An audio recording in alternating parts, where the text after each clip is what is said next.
আমি তোকে মেরে আবারও আমি গাছে চলে যাব। আরে ও তো ওকে মেরে আবারও গাছে চলে গেল, আর আমাকে এখান থেকে কেউ নামাতে পারবে না।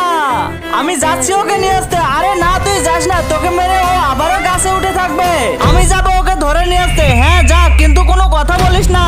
চলো আমার সাথে, আমি তোমাকে নিতে এসেছি। হ্যাঁ আমি তোমার সাথে যেতে রাজি আছি, কিন্তু তুমি যদি রাস্তায় একটা কথা বলো আমি তোমাকে মেরে দেবো, এরপরে গাছে উঠে থাকবো।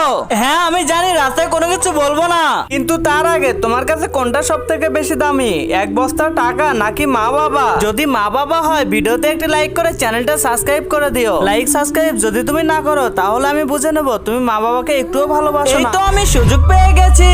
চলো আমি তোমাকে একটা কাহিনী শোনাই, এইভাবে গেলে তো আমরা বোর হয়ে যাব। এক জঙ্গলে ছিল একটি বিশাল সিংহ। ওর বড় বড় দুটো শিং ছিল।